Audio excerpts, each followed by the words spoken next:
What's up guys, it's Rob Jots and I'm here to talk about Team USA men's basketball team losing to France and what a mess that game was. And the first thing I want to talk about is Kevin Durant being in foul trouble. He only played 20 minutes of the game and he was in foul trouble for the entire game, and that was because he was guarding centers, and it's because Team USA doesn't have the personnel to be putting any other centers. We only really have Bam and JaVale McGee who just got there. So we don't have any centers to guard him. So that's one thing, is Kevin Durant was in foul trouble, and I don't really blame him because he has no business guarding Rudy Gobert or any of these other international bigs. Like KD has no business. He's long, he's tall, but he doesn't have that frame. He's not big enough to guard these centers. And he was 4 of 12 from the field. He struggled. When it really got messy was when the US in the fourth quarter was up by 7 with about 3.5 minutes left, and on an out of bounds play, I think it was Booker, he gets sucked into a screen by Rudy Gobert, and Nick Batum is wide open for a 3, and Bam doesn't help. He just, the US was switching everything, and Bam had his back turned the whole time because he was trying to guard the paint and didn't realize Nick Batum was wide open for the 3, and by the time he ran out, it was too late. And then on the following out of bounds play, it was the same exact thing. This time it was LaVine getting caught on the screen. He got sucked in. There's nothing LaVine can do. Rudy Gobert is 7'2", 7'1", and LaVine is like 6'4", 6'5". He's not gonna be able to get around that screen, so Bam needs to be aware of what's going on. And then Fournier was wide open for a 3. And not to mention, Bam was still a mess. He missed 2 free throws with 1:48 left to go in the game, which would have put them up by 4, and he missed both of them. And he was just after he had like a block on Fournier with 3 minutes left, but like after that, I don't even know what he was doing. I'm like, what are you, like, he was making a lot of dumb plays and mistakes that needs to be fixed. And then also later on in the game, Damian Lillard, he's wide open for a 3, decides not to take it, tries to dish it to LaVine, trying to make the extra pass, and it's a turnover, and then it leads to a Fournier 3 on the other end. And I'm like, Dame, you need to shoot that shot. He needs to shoot that shot, and he doesn't shoot that shot.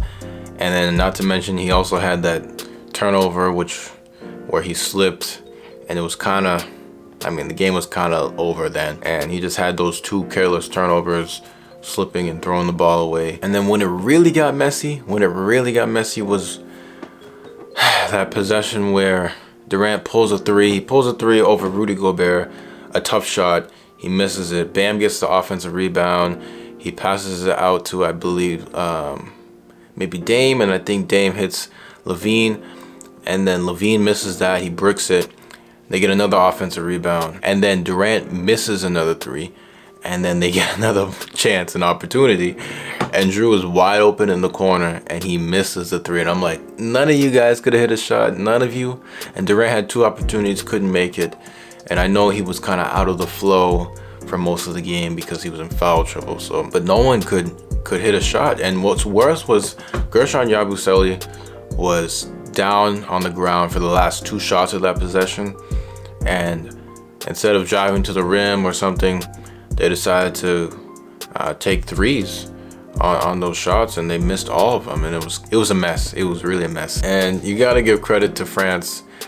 Evan Fournier dropped 28 points, and it seemed like no one could guard him. I think the only person that could guard him really was Jason Tatum, and Tatum has been his teammate for the last few months with the Boston Celtics, so he knows his tendencies, he knows his moves and everything. He's practiced with them, so Tatum was able to get a couple of deflections and stuff, making it hard for him to dribble the ball. But other than that, no one could guard him. Fournier was driving to the hoop. He was hitting one-legged 3s.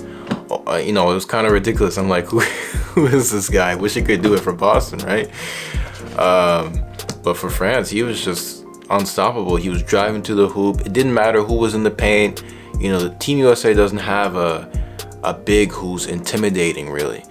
So Fournier was attacking the paint. He was getting to the free throw line. He was getting to the rim, and he was making layups at ease. And it just didn't matter who was guarding him other than Tatum. Like, Fournier was doing his thing. And a couple things that I want Team USA to be a lot better at is switching. Personally, I'm not really a fan of switching all game.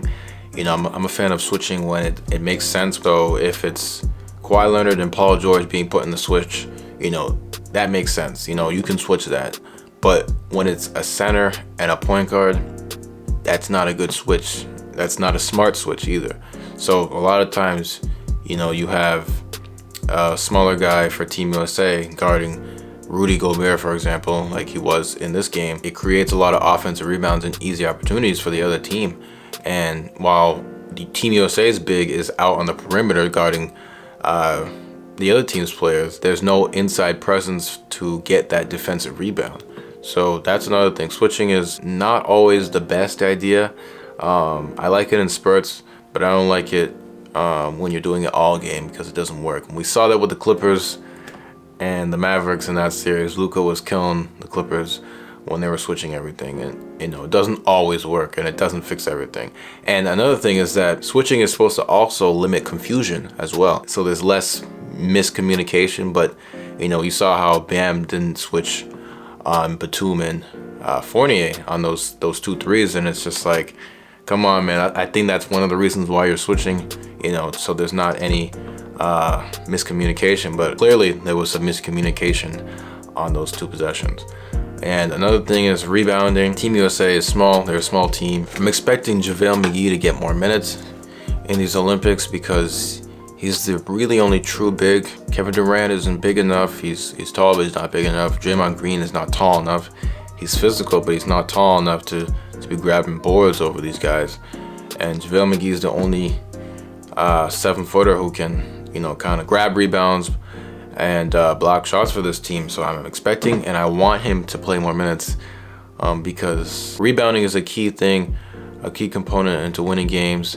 And during these preliminary games and this one game with France, Team USA has been out-rebounded by 19. So that's another thing they can polish up. But this game was just a mess. You know, I know these players can play better. Dame can play better. KD can play better. A lot of these guys can play better.